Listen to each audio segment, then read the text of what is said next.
Bingo TV। सास नंबरी बहू 10 नंबरी। पूरे घर में मालती देवी का हुक्म चलता था। अपनी बड़ी बहू को वो टीवी के रिमोट की तरह कंट्रोल करती थी। चलो देर हो रही है, 12 बजे से पहले लड़की वालों के यहाँ पहुंचना है। हाँ हाँ चलती हूँ। मैं तो भगवान से बस ये दुआ कर रही हूँ कि जिस तरह मेरी बड़ी बहू मेरी मुट्ठी में है, उसी तरह मेरी छोटी बहू भी मेरे इशारे पे नाचे। अरे भगवान, भला इस घर में किसकी हिम्मत है जो तुम्हारे खिलाफ जाने की हिमाकत करे। इस तरह मालती देवी अपने छोटे बेटे की भी शादी कर देती हैं। मालती की छोटी बहू फैशन डिजाइनर का कोर्स करके आई थी। उसका सपना था कि शादी के बाद वो अपना खुद का बुटीक खोले। एक दिन, क्या बात है छोटी, तू तो एक से बढ़कर एक डिजाइन बना लेती है। इसमें कौन सी बड़ी बात है दीदी, आप चाहे तो मैं आपको भी सिखा सकती हूँ। हाँ, फिर हम दोनों मिलकर एक बुटीक खोल लेंगे। लेकिन दीदी, उसके लिए तो बहुत पैसे लगेंगे। हाँ तो क्या हुआ, पैसे माँ जी से ले लेंगे। हाँ हाँ, मेरे पास तो पैसों का पेड़ है ना, तोड़ के तुम दोनों को दे दूंगी। मेरी एक बात अच्छी तरह समझ लो, मैं तुम दोनों को एक ढेला भी नहीं देने वाली। बड़ी आई बुटीक खोलने वाली। ये आप क्या कह रही हैं माँ जी?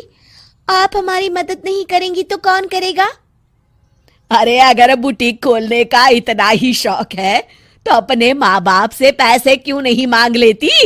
मेरे पैसों पर क्यों आंख गड़ाए बैठी हो तुम दोनों? इस तरह अपने इरादे स्पष्ट करके मालती देवी वहां से चली जाती है। अरे ये क्या दीदी, माँ जी तो साफ मुकर गई, अब हम क्या करेंगे? तू चिंता मत कर, बुटीक तो खुल के ही रहेगा।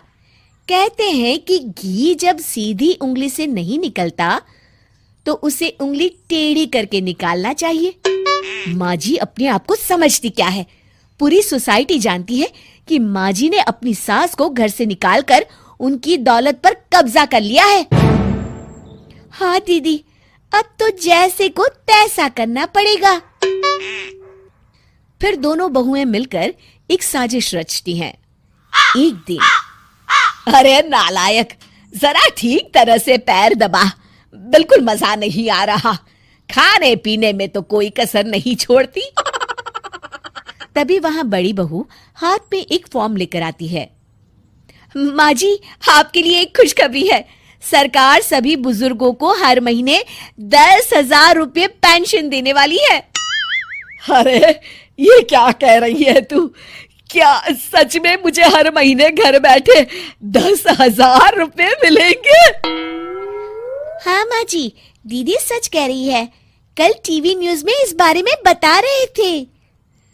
बस आप ये फॉर्म पढ़ के इसे भर दीजिए और अपने दस्तखत कर दीजिए। मैं इन्हें ले जाकर जमा करवा देती हूँ। अरे नालायक, बड़ी कामचोर है तू। इस बुढ़ापे में कहाँ तुम मुझसे फार्म भरवा रही है? खुद ही भर ले, मैं दस्तखत कर देती हूँ। ठीक है माँ जी। फिर बड़ी बहू बड़ी चालाकी से फॉर्म के पन्नों के बीच प्रॉपर्टी के पेपर छिपा कर रख देती है और उन पर मालती देवी के दस्तखत करवा लेती है। कुछ दिनों के बाद मालती देवी अपने पति के साथ 2 दिनों के लिए अपने एक रिश्तेदार के यहाँ जाती है। दूसरी तरफ दोनों बहुएं पूरे घर पर अपना कब्जा कर लेती हैं। मालती देवी जब अपने रिश्तेदार के यहाँ से लौटती हैं, तब अपने कमरे में ताला लगा देख आग बबूला हो जाती है। अरे नालायको, मेरे कमरे में इतना बड़ा ताला किसने लगाया है?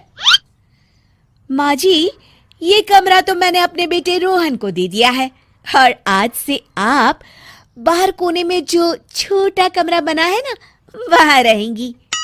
अच्छा, मैं उस सड़ेले कमरे में रहूंगी है? तेरी ये कहने की हिम्मत भी कैसे हुई? और मेरी इजाजत के बिना मेरा कमरा देने वाली तू होती कौन है? लगता है तू भूल गई, इस घर की मालकिन मैं हूं। तभी वहां छोटी बहू आती है।